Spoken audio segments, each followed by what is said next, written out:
Olá, querido. Olá, querida. Paz do Senhor. Deus te abençoe. Bom te ter aqui mais uma vez em nosso canal, aqui no YouTube, Pastor Sávio Silva, ok? Estamos aqui para prosseguir com a nossa série, O Tabernáculo. Estamos aqui conversando com os irmãos, palestrando a respeito da estrutura do tabernáculo e também de todas as peças que fora construída para estarem tomando todo o espaço desta casa, deste tabernáculo. Peças que nós já falamos a respeito de duas, a Arca da Aliança, e também nós já falamos concernente à mesa dos pães da proposição. Falamos a respeito do Santo dos Santos, que foi o primeiro espaço que nós abordamos aqui, e adentramos também no lugar santo, que é o segundo espaço dessa casa, lembrando que nós estamos vindo de dentro para fora, ok? Toda a estrutura, todo o respaldo bíblico nós já informamos para os irmãos nos nossos primeiros vídeos. No primeiro vídeo nós falamos a respeito do tabernáculo, a estrutura do tabernáculo. No segundo vídeo nós falamos a respeito da Arca da Aliança, dando uma explicação teológica, ok? De toda a estrutura da arca, como que a arca fora feita, o material que foi utilizado para a construção da arca, sendo madeira e também sendo revestida de ouro. Falamos também rapidamente sobre os objetos que estavam dentro da arca, ok? E depois falamos a respeito da espiritualidade da arca, espiritualizamos todo esse contexto para aplicar para os irmãos no vídeo número 3, parte 2 do ensino da arca. E no nosso quarto vídeo, nossa quarta ministração, falamos a respeito da mesa dos pães da presença, a mesa dos pães da proposição. E neste quinto vídeo, hoje nós vamos estar falando a respeito do castiçal de ouro, ok? O segundo utensílio sagrado que estava dentro do lugar santo. Então, antes de nós iniciarmos aqui o nosso conteúdo, antes de iniciarmos aqui essa informação espiritual, eu quero contar com a sua ajuda neste momento, ok? Antes de mais nada, deixa o seu like aí no nosso vídeo, deixa o seu joinha, clica rapidinho, deixa o seu joinha, seu like, compartilhe também essa live. Se você ainda não é inscrito, se inscreva em nosso canal, ative o sininho, que é para você receber as notificações quando lançarmos um vídeo novo aqui em nosso canal, com conteúdo teológico e muito espiritual revelado para a sua vida, para a sua edificação e para o seu crescimento em Cristo Jesus através da palavra do Senhor. Deus te abençoe, viu, meu irmão? Para a base da nossa conversa aqui de hoje, livro do Êxodo, ok? Livro do Êxodo, capítulo de número 25, nós estaremos lendo o versículo 31, versículo 31. Se você tem uma Bíblia, você pegue-a, ok? Pegue-a para estar acompanhando a ministração do texto e também de outros textos que nós, com certeza, estaremos utilizando aqui para complementar o nosso assunto. A exemplo, essa aula de hoje, essa ministração de hoje, além de eu utilizar este texto aqui, estarei utilizando outros dois textos, provavelmente, para estarmos aqui parafraseando essa passagem que eu estarei mencionando para você aí agora. Ok? Livro do Êxodo, capítulo 25, versículo 31. Está escrito assim: também farás um castiçal de ouro puro, de ouro batido se fará este castiçal. O seu pé e as suas canas, as suas copas e as suas maçãs e as suas flores serão do mesmo, ok? Serão do mesmo material, do mesmo ouro, da mesma peça. Queridos, estamos diante do tabernáculo do Senhor, agora dentro do lugar santo, no segundo utensílio sagrado, chamado castiçal. Esse castiçal também pode ser chamado de candeeiro, ok? Castiçal e candeeiro é a mesma coisa. No idioma hebraico, nós temos uma expressão que identifica também o castiçal, que é menorá. A palavra hebraica menorá é uma palavra que identifica o castiçal, identifica o candeeiro. Há uma importância especial na construção ou na edificação desta peça. Qual é a importância? Dentro do lugar santo não há janelas, ok? Não há janelas na estrutura do santuário.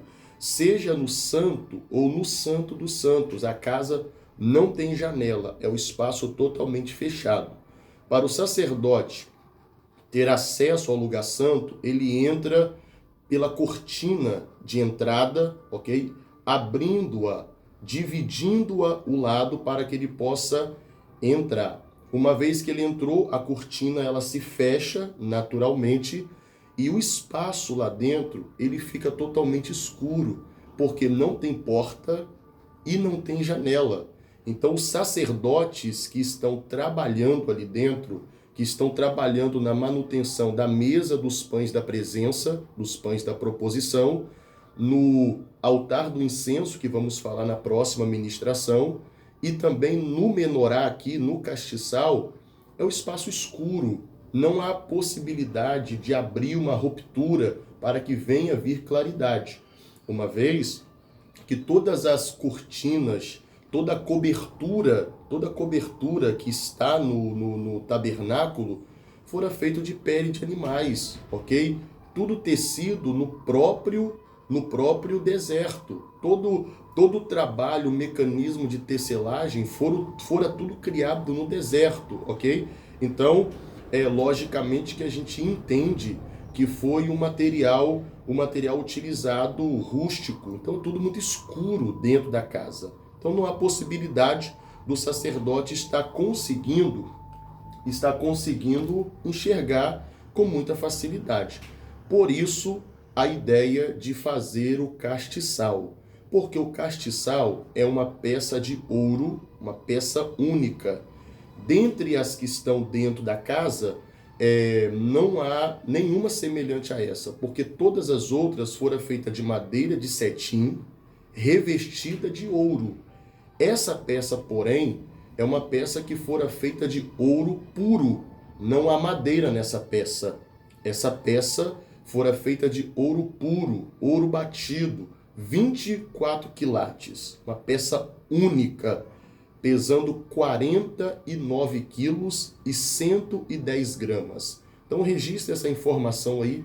Essa peça, o candeeiro, pesava 49 quilos e 110 gramas. Uma peça maravilhosa. E nessa peça tinha 7 hastes, ou 7 braços, né? Ela subia e depois surgia as hastes, que são os braços 7. Uma centralizada num pedestal um pouco maior e as outras 3 da direita, 3 da esquerda, no mesmo patamar de altura. E essas lâmpadas ficariam acesas continuamente para o trabalho sacerdotal dentro da casa. Irmão, irmã, essas lâmpadas, elas não poderiam, em hipótese alguma, estarem apagadas. Foi dado ao sacerdote uma incumbência, uma missão sagrada, espiritual, para manterem essas lâmpadas acesas continuamente, trabalhando na manutenção diária dessas lâmpadas, para que elas não viessem apagar-se. É interessante o texto que eu vou ler para vocês aqui agora, do Êxodo 27. Êxodo 27, versículo de número 20 e versículo de número 21. Olha o texto. Tu, pois, ordenarás aos filhos de Israel que te tragam azeite puro de oliveiras, batido para o candeeiro, para fazer arder as lâmpadas continuamente. Na tenda da congregação, fora do véu, que está diante do testemunho, Arão e seus filhos as porão em ordem, desde a tarde até pela manhã, perante o Senhor. Um estatuto perpétuo será este pelas suas gerações aos filhos de Israel. Perceberam a expressividade bíblica e toda a responsabilidade que foi colocada sobre os ombros de Arão e sobre os ombros de seus filhos, os sacerdotes, que viessem do tronco araônico. Entenda comigo, irmão, entenda comigo, irmã, que o Senhor deu a ordem que as lâmpadas permanecessem acesas continuamente, um estatuto perpétuo entre as gerações de Israel. Isto é, esse processo, essa ordem não seria abolida, era para durar continuamente. Enquanto existisse tabernáculo, essas lâmpadas deveriam estar acesas. E a ordem foi que se trouxesse azeite puro de oliveira para fazer a manutenção desse castiçal, desse menorá. Esse azeite era trazido, colocado nas canaletas, e havia uma espécie de pavio, e esse pavio ele era puxado através de uma ferramenta ou de umas ferramentas chamadas espevitadeiras, que seriam utilizados para fazer o puxar do pavio e o limpar das canaletas para o azeite fluir com facilidade e o pavio não ser comprometido. Então os sacerdotes ficavam desesperados. Todas as tardes eles entravam no Santo dos Santos com essa entravam no santo, melhor dizendo, no lugar santo, com essa responsabilidade para fazerem o trabalho de manutenção, uma vez que o pavio vai queimar a noite toda com aquele azeite que foi colocado pelo sacerdote, e logo pela manhã o grupo de sacerdote vai entrar novamente no lugar santo para poder fazer a manutenção, porque aquele azeite que foi colocado e o pavio que foi renovado, ele queimou a noite toda. E o deserto é muito frio durante a madrugada. Então, facilmente, esse pavio, esse azeite, pode ter sido comprometido. E quando chegasse pela manhã, as lâmpadas já estariam quase todas se apagando.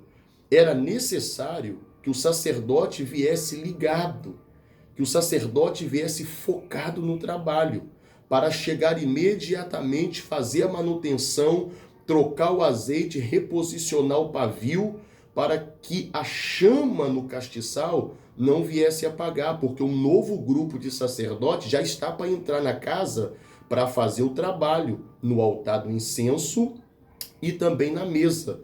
Então, se o grupo de sacerdote responsável pela manutenção das lâmpadas, eles não cumprissem a sua missão, eles iriam prejudicar certamente o trabalho dos outros sacerdotes que viriam para fazer a manutenção da mesa e a manutenção no altar do incenso.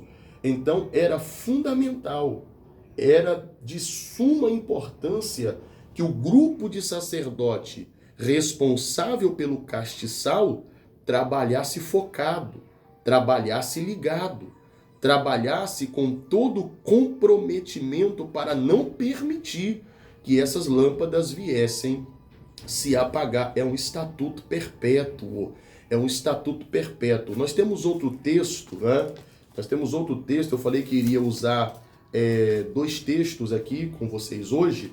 E o próximo texto é o texto de Levítico, capítulo de número 24, versículo 2 e 3, que é o mesmo texto citado lá no livro do Êxodo. É uma repetição. Olha a importância.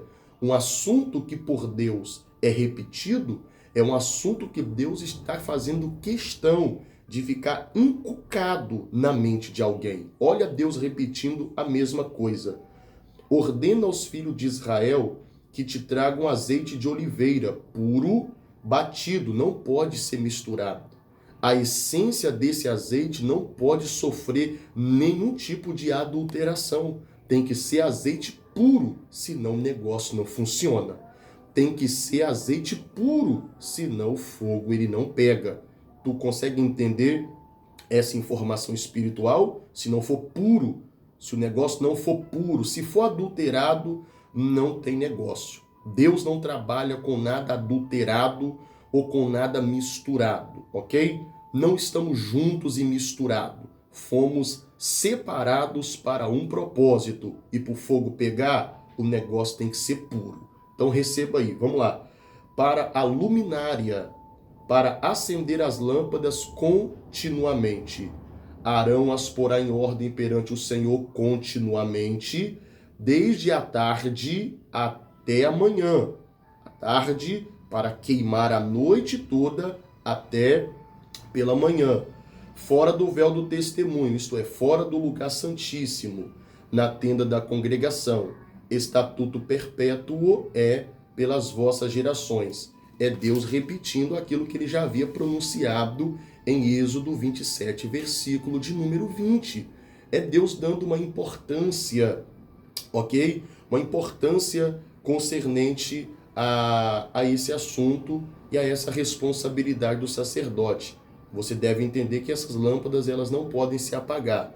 Um fato que aconteceu que é de suma importância mencionar aqui neste vídeo foi o episódio lá no sacerdócio da época de Eli, lá no primeiro livro do profeta Samuel, ainda no capítulo 3. A Bíblia nos faz saber que na administração do santuário, naquela oportunidade, estava Eli e os seus filhos. Eli, que é descendente de Itamar. Itamar, que é o filho de Arão. Então, vem tudo da casa de Arão. É a linhagem sacerdotal. A Bíblia fala que a administração do santuário estava nas mãos de Eli e os seus dois filhos, Ofni e Finéias, que trabalhavam ali na casa do Senhor, que trabalhavam no santuário.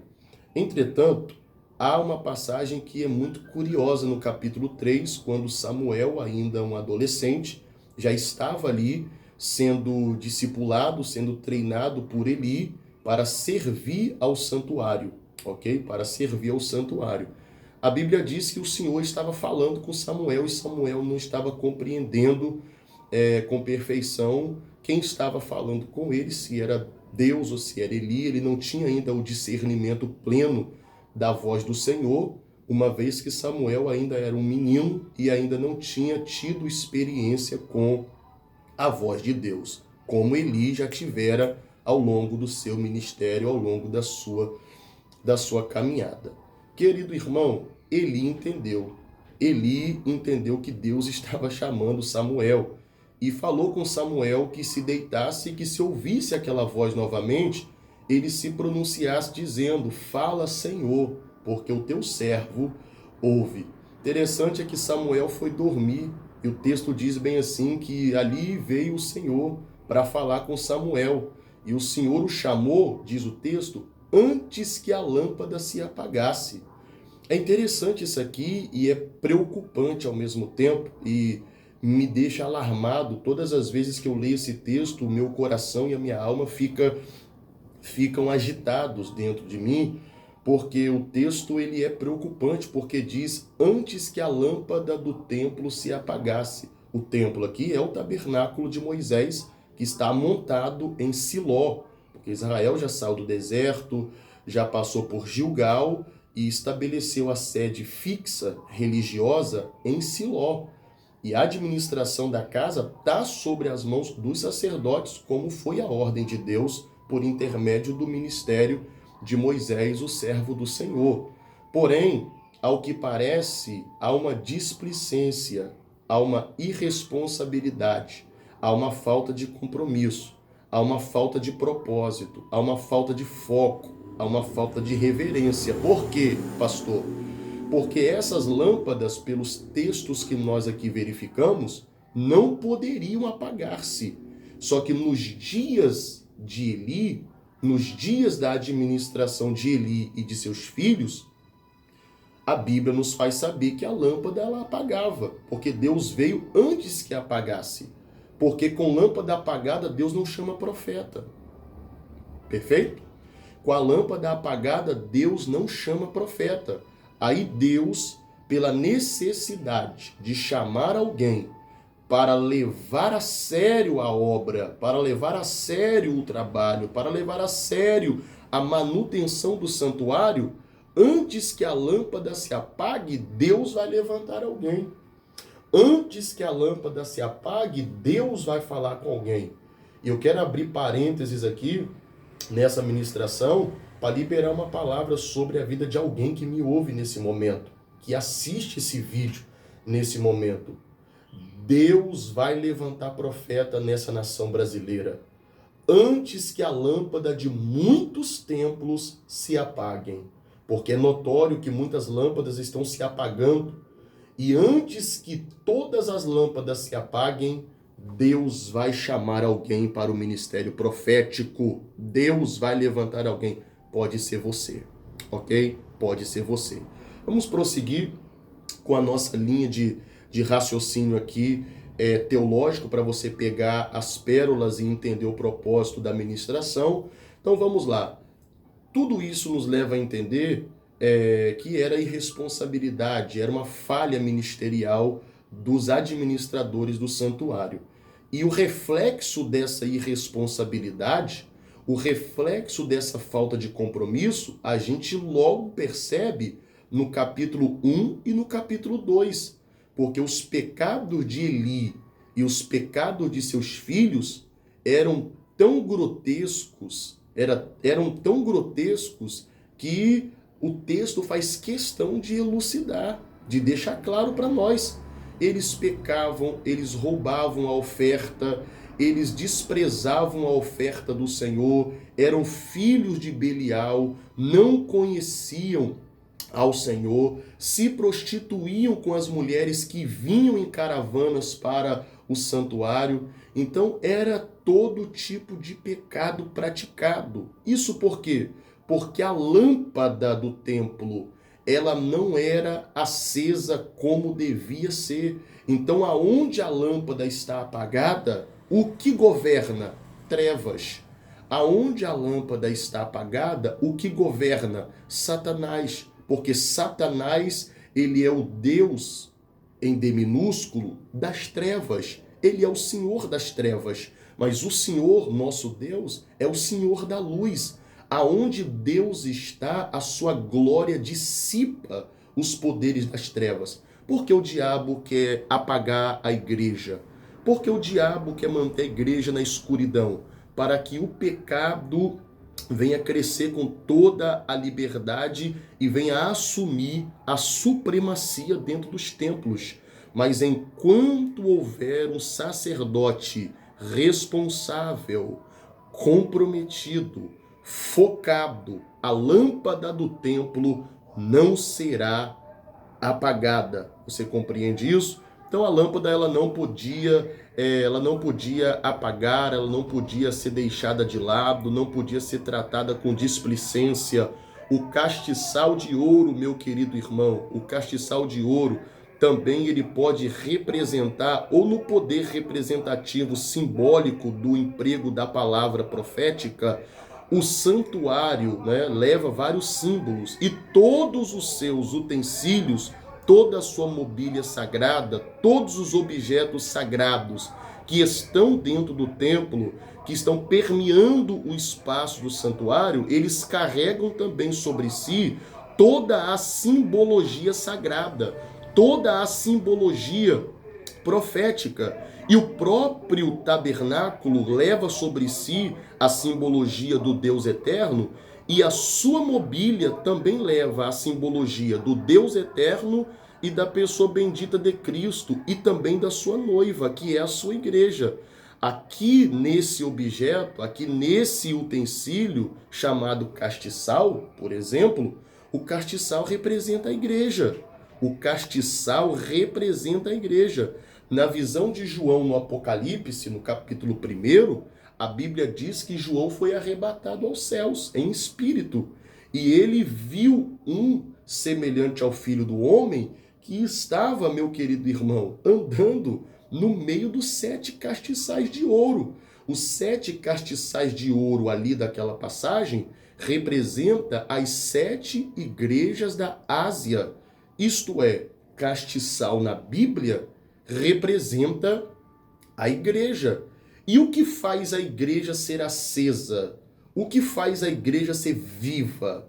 O que faz a igreja resplandecer a glória do seu dono, que é a glória de Cristo? É o azeite, querido. É o azeite, irmão.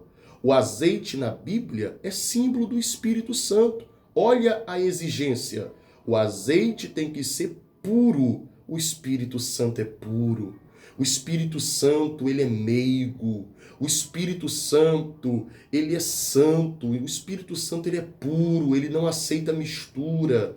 O Espírito Santo, ele não aceita nenhum tipo de adulteração na essência que vai ser ofertada a Deus. O Espírito Santo é o azeite que mantém o fogo da igreja aceso.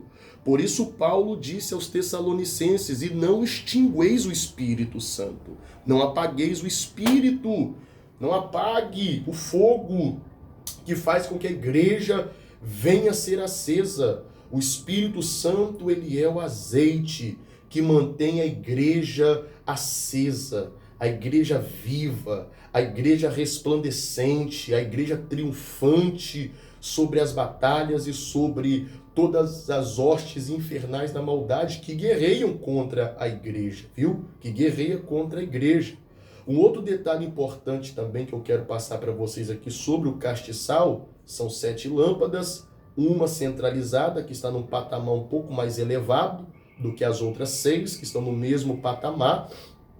As primeiras 3 lâmpadas representam a igreja do Antigo Testamento, representam a igreja do Antigo Testamento, os profetas, os servos do Antigo Testamento. As 3 lâmpadas da direita representam a igreja do Novo Testamento, a dispensação da graça, os apóstolos, nós, essa presente dispensação. Então, as lâmpadas do castiçal, sejam as 3 primeiras ou as 3 últimas, que são ligadas na que está no centro, essas lâmpadas representam o servo, representam o cristão, representam os profetas, representam o povo que louva, o povo que adora, o povo que busca a Deus, que estão ligados na lâmpada central. É por isso que o próprio Senhor Jesus falou no evangelho escrito por Mateus, no capítulo de número 5. O Senhor está dando o sermão da montanha. E logo após ele terminar as bem-aventuranças, ele entra com uma série de outros ensinamentos.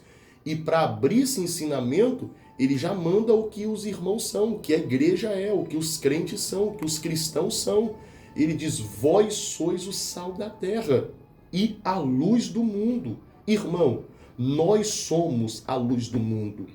Nós somos a luz do mundo. Porque nós juntos, porque as lâmpadas do castiçal não estão separadas, elas estão unidas em um só tronco. Nós juntos somos igreja.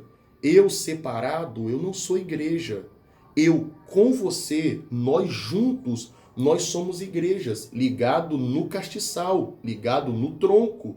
Disse o Senhor: vós sois a luz do mundo. E o que faz essa lâmpada brilhar, essa luz estar acesa? É o Espírito Santo, é o azeite, é o óleo da graça de Deus. Pastor, mas e a primeira lâmpada, a do centro? É Jesus, mas ela brilha também? Claro que brilha. João capítulo 8, o que o Senhor Jesus disse? Eu sou a luz do mundo. Ele é luz, nós também somos. Entretanto, ele é uma luz que brilha muito mais forte do que nós. Mas nós só temos a capacidade de brilhar se estivermos ligados nele. Quem não está ligado nele não tem capacidade de brilho, não tem teor de brilho, se não estivermos conectados nele, que é a lâmpada central, que é a lâmpada do meio. Por isso que toda a igreja que não está nele não tem luz divina. Toda a igreja que não está nele não tem manifestação de poder divino. Porque a igreja precisa estar ligada nele. A igreja precisa estar ligada nele. E a ordem para manter as lâmpadas acesas cai para a igreja também dessa presente era. A igreja não pode apagar, porque o mundo, disse João em sua epístola, no capítulo 5 e no versículo 19, o mundo jaz no maligno. O maligno é trevas, irmão. O maligno é trevas, irmãs. O mundo está em trevas. E o único ou os únicos que têm poder para produzir claridade nessa terra, claridade nesse mundo, sou eu, você, somos nós. É a igreja do Senhor. Por isso, eu faço um apelo para todos vocês que me acompanham aqui no nosso canal. Não permita que o fogo do Espírito venha se apagar. Não permita que a chama do Espírito venha perder o poder de brilho dentro de você. Porque o Espírito Santo quer nos fazer brilhar nesse mundo. Nós precisamos resplandecer nas trevas, ok? Desperta tu que dorme. Levanta-te dentre os mortos e Cristo te esclarecerá. Efésios 5, versículo 14. Precisamos nos levantar, precisamos nos posicionar como igreja, castiçais de Deus neste tempo. A igreja é o castiçal de Deus nessa dispensação. E o papel da igreja hoje é clarear o mundo que está em trevas, é clarear o mundo que está obscurecido pelo pecado. O apóstolo Paulo disse que esta geração está cega por causa do Deus deste século, que cegou o entendimento dos incrédulos, para que eles não vejam e não lhes resplandeça a luz do Evangelho de Cristo.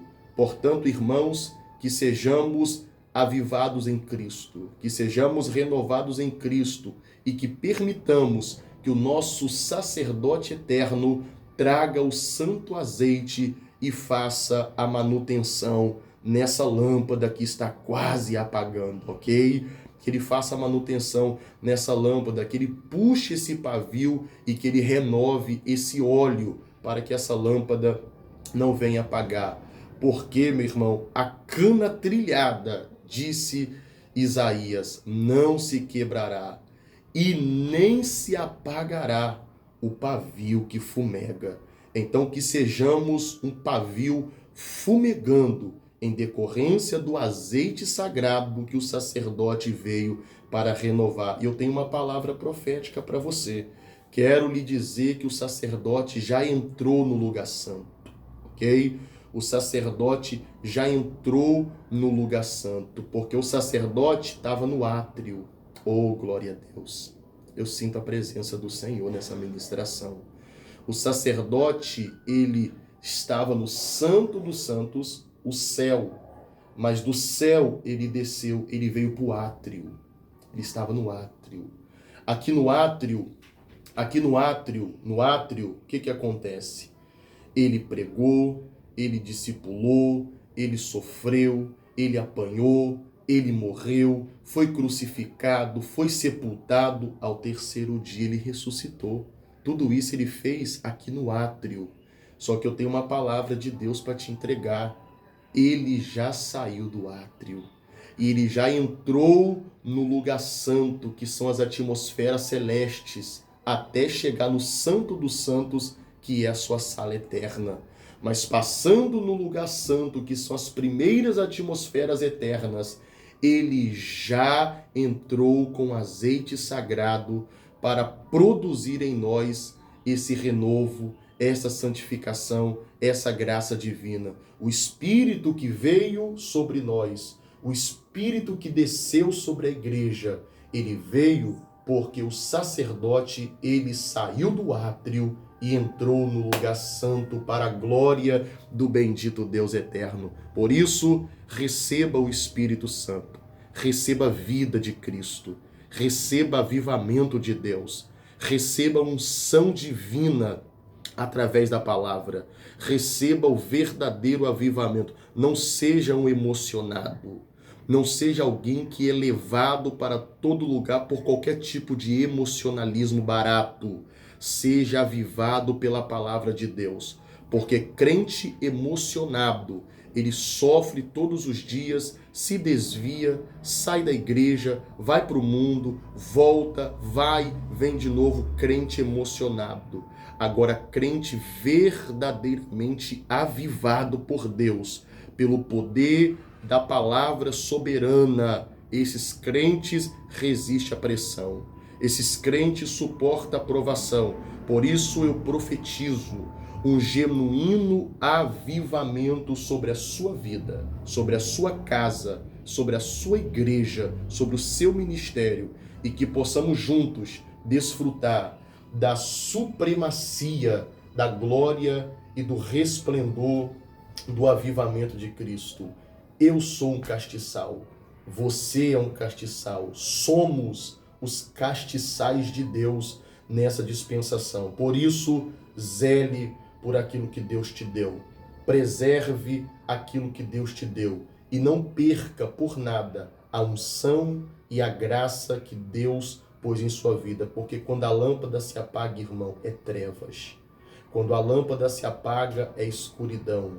E quando as trevas vêm, e quando a escuridão ela vem, o pecado ele toma ocasião sobre isso e domina aquele que não era para ser dominado. Então entendamos a palavra do Senhor e tudo aquilo que já havia vaticinado todos os outros profetas, falando concernente a tudo isso que eu estou explicando para vocês aqui.